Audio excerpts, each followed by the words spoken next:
and we're back for another Walkthrough Wednesday. How are the weeks flying by so darn quick this year?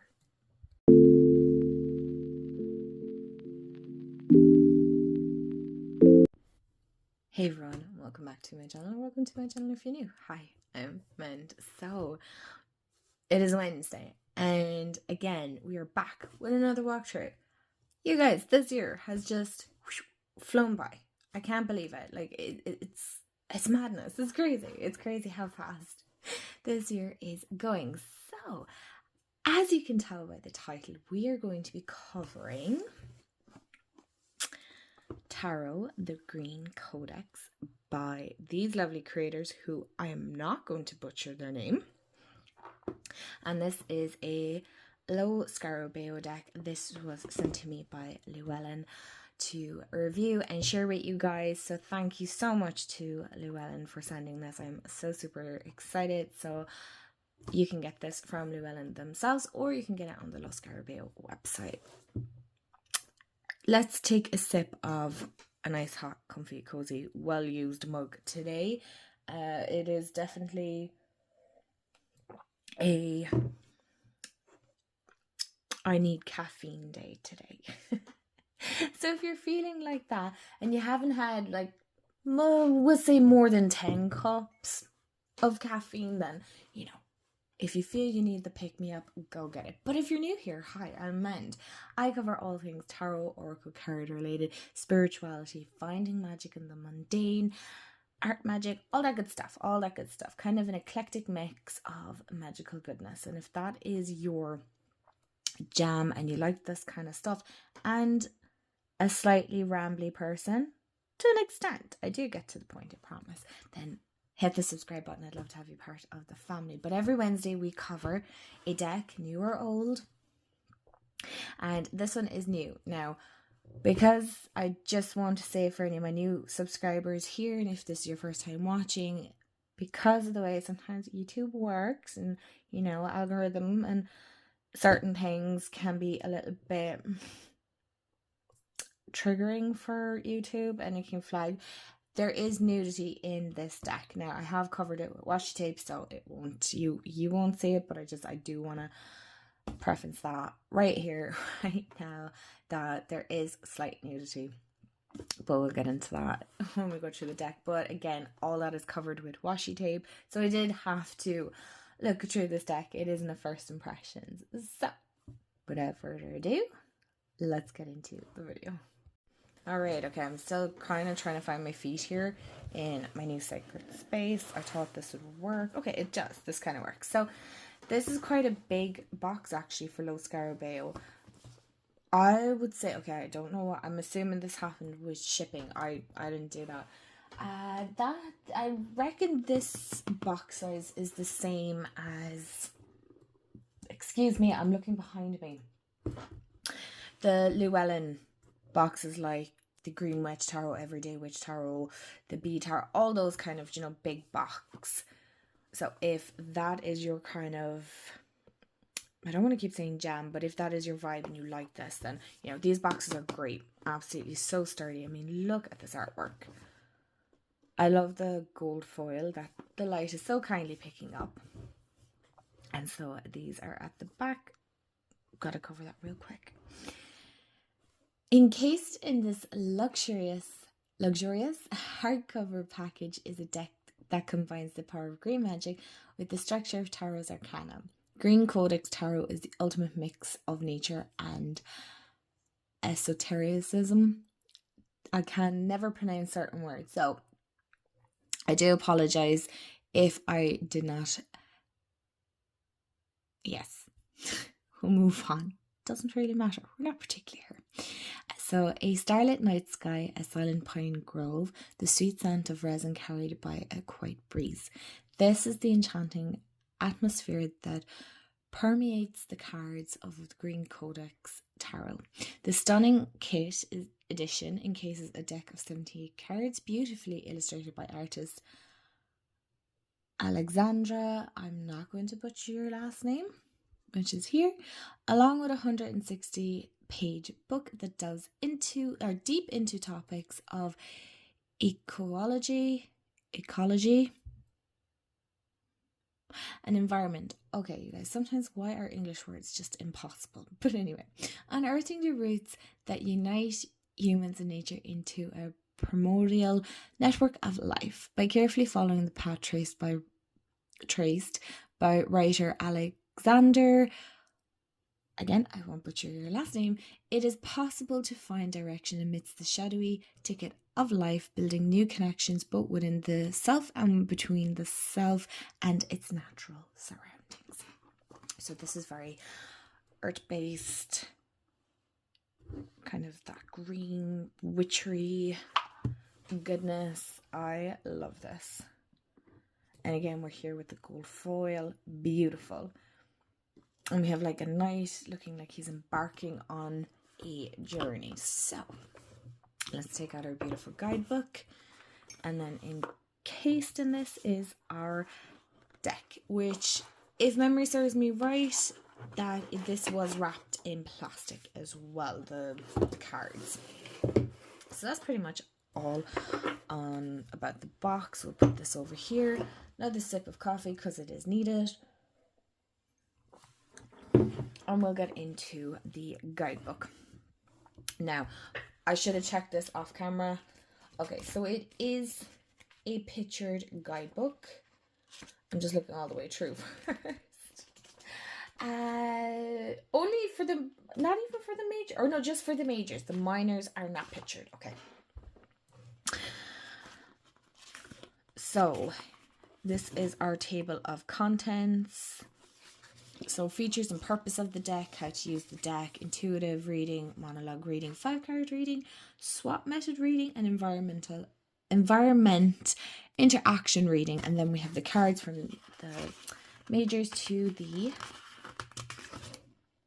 minors. And then, oh, I like the way this is broken down. So we have pentacles broken down, cups are broken down, and so on and so forth. So this is about the features and purpose of the deck. So I'll hold that there for anybody that may want to pause and read it. The writing is a bit small, so if I do it this way for you guys, would that help? Hold on. And if you want to pause or take a screenshot, I just want to make sure that this is as easy to read for all of you as possible. So I'm going to go closer here. So this is how to use the deck. Very short and sweet. And then we go into intuitive reading, monologue reading, 5-card swap method. So that's about strengths, weaknesses, opportunities, and threats. Okay, I've never heard of that. So if you heard of that, let me know.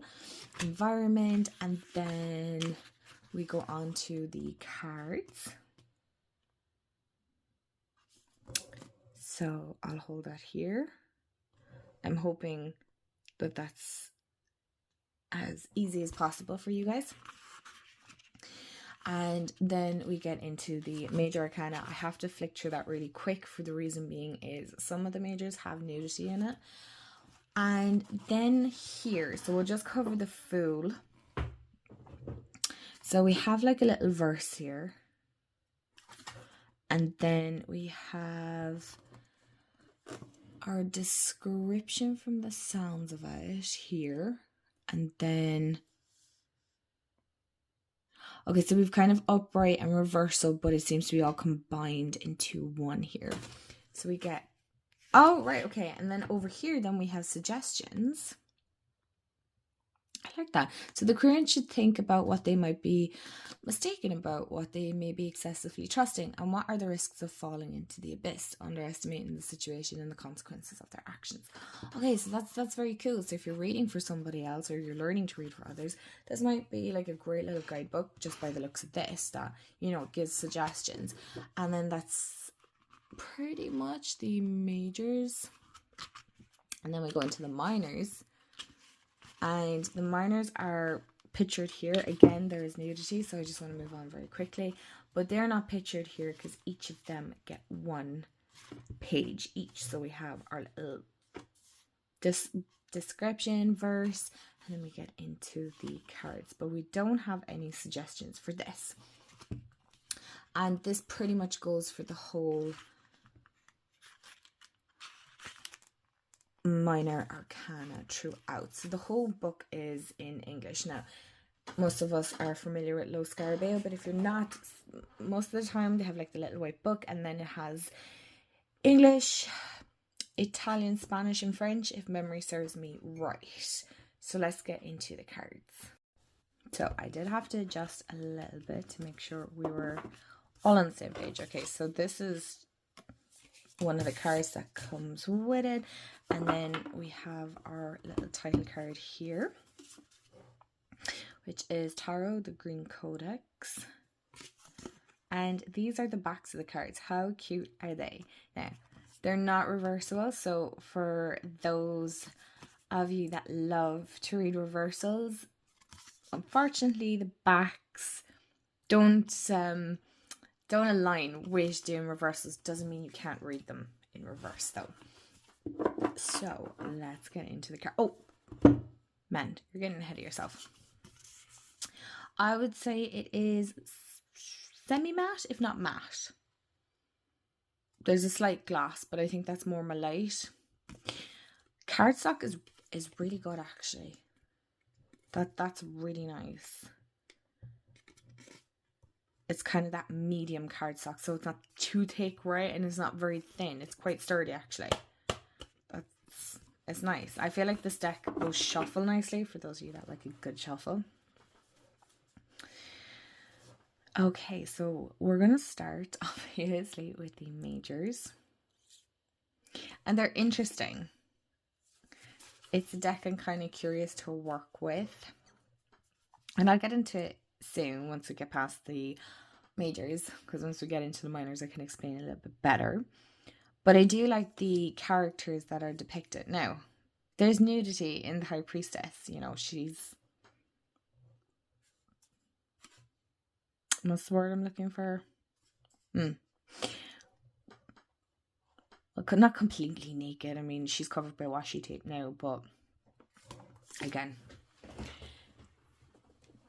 that doesn't bother me in the slightest. So, and I do, and most of you know at this stage that the High Priestess is one of my favorite cards, and I love the way there's an eye on her, like where her third eye is.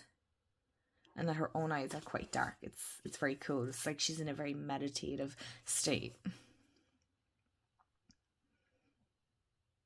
And then our Empress. Our Empress looks very young and nearly looks more maiden than mother. And then we have our Emperor.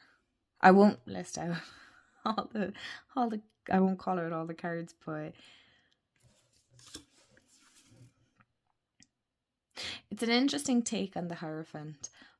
For the reason being is, for me, it's always been depicted, or any of the decks that I've seen, it's always been depicted like as an older gentleman, whereas this seems quite young. And so it's interesting. So here we have the Lovers, and we have two opposites here. Excuse me. And so I did cover them because, again, you don't need me to say it. You get it. You get the idea. I love this. Are these griffins, isn't it? So I like the way that's depicted. I like the way there's a couple here. So is this our Lovers? Oh, it is. Oh, very cool. Okay. I like the way, I know people say, you know, tarot tells a story, but sometimes the cards don't always align in my head as a story. So when I can actually visually see it, it's great. So we have Justice. There's something very simplistic about this deck, but very deep at the same time. There's a lot of meaning behind the very simple artwork. The changing seasons. And then you have the elements as well, which is really cool. Strength. I love the fact that it's like a dragon that kind of looks like a fox head. So it's a fox dragon.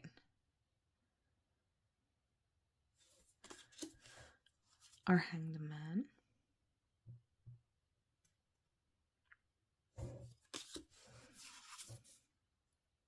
I like this death card for the reason being is the death card can be one of the few cards that puts people off tarot, and this just doesn't look very scary, does it? I mean, it's just a skull, so it's not overly intimidating either.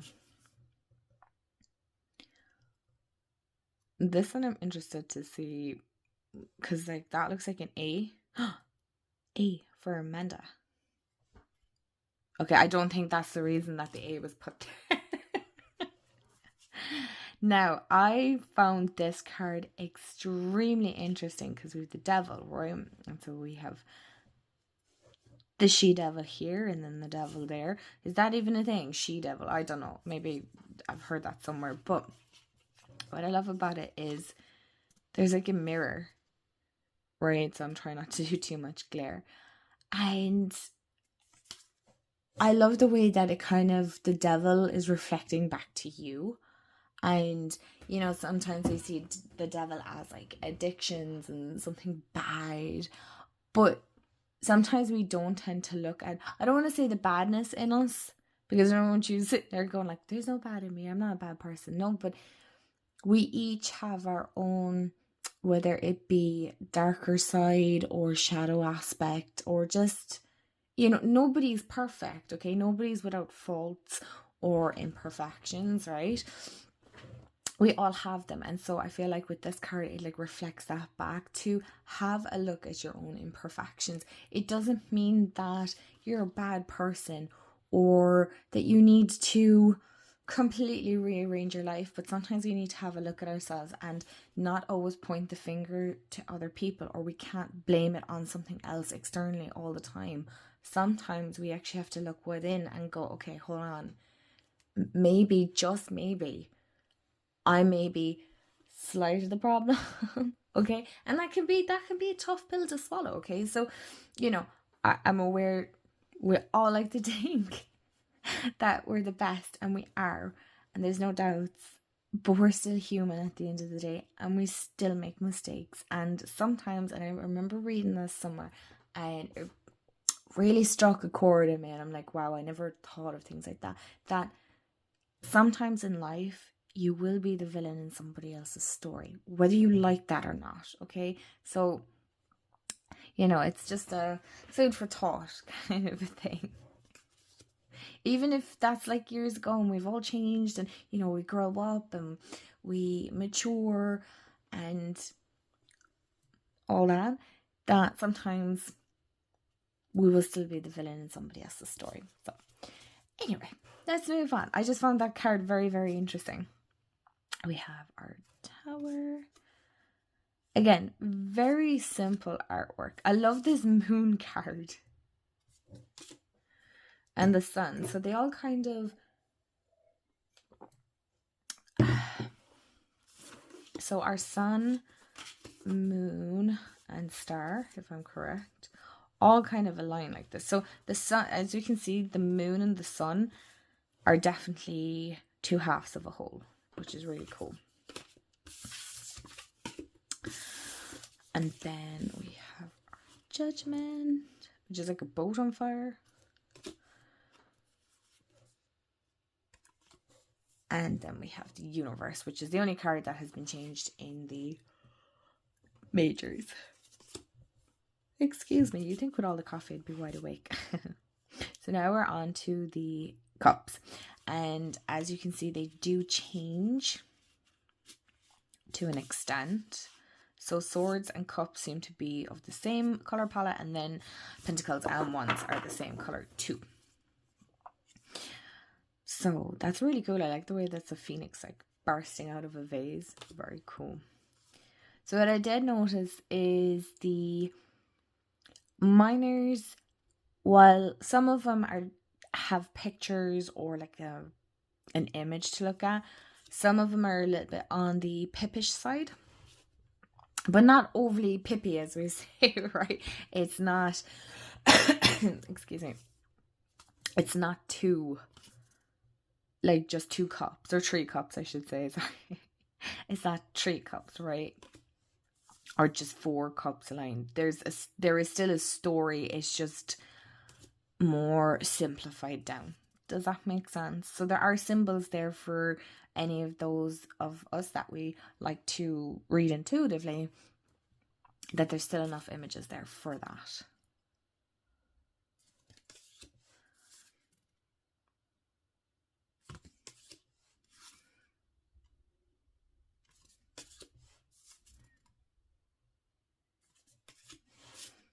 And so then we move on from our pips to an extent. I don't want to call it too much of a pip deck, because it is and it isn't.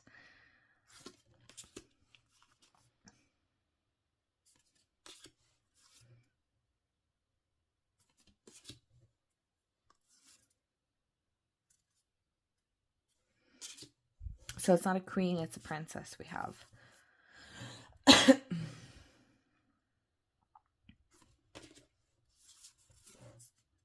So now we're on to Pentacles, which have that more brown autumn feel.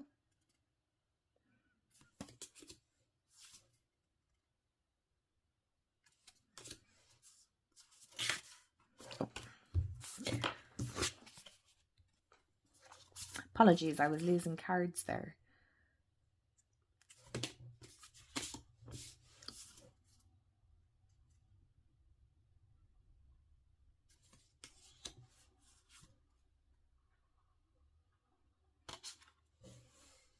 I do apologize for the interruptions.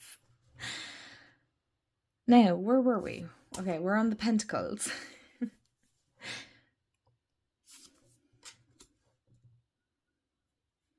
I love that 8 of Pentacles. And look, there's like a bird in his head.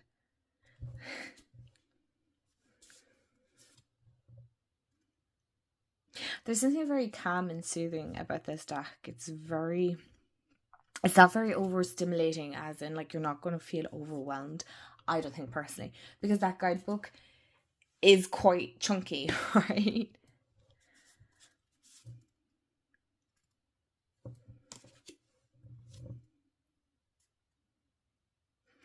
Okay, I think, no, it's the next suit.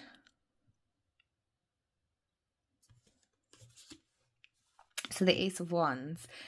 This suit, because the wands are, you know, they're fiery, right? And it's all fiery, then it's all like passion. And no, it's nothing like that. Get your mind out of the gutter. It's nothing like that. But there is a card, one of the court cards. We will get to it. So thank you to Selena for letting me know, because I would have done just a first impressions opening of this, and I think we all would have gotten a lovely shock.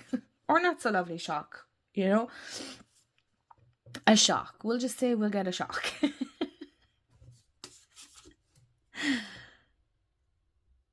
I love that. And I like the way this is kind of like lightning, but it's not lightning. It's interesting.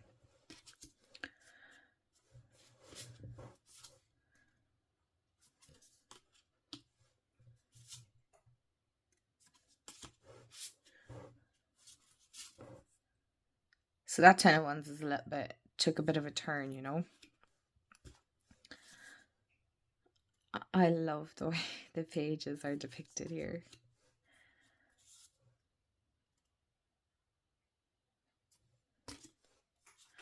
And then we have our Princess of Wands, and it's our King of Wands. Is the one that was well depicted. Should I phrase it like that? I'm not really 100% sure. Just for those of you, there is male anatomy that is depicted on this, and very well depicted. And we'll leave it at that. Again, I don't mind. It doesn't bother me, but just so you as the viewer, you know. Ace of Swords. So we'll move on to the swords swiftly. Like the swords, we're moving along, right? We're just kind of on we go. Moving forward. So the Three of Swords, this one is interesting because this one feels more like a proper betrayal than a broken heart. So obviously this is heartbreaking, but by the looks of it, the heartbreak goes through her, but also through him. So interesting. I'm interested to see how this is going to work. This deck, not this suit, but this deck.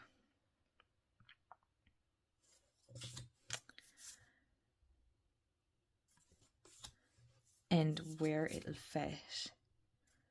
I hate the fact that I know I mentioned this the last 2 times, but I hate the fact that I have to put washi tape. Oh, by the way, I just covered this just in case. There's nothing actually showing except maybe a bum, but I mean.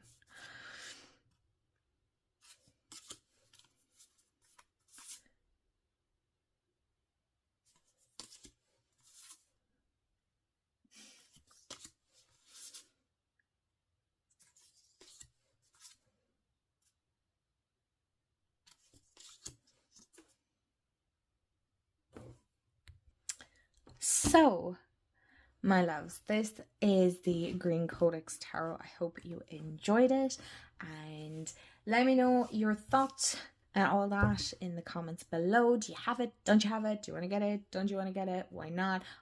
I want to hear about it. So, as always, I hope you have a wonderful day, afternoon, evening, wherever you are in the world. And remember, stay magical, and I'll see y'all in the next video. Bye, guys.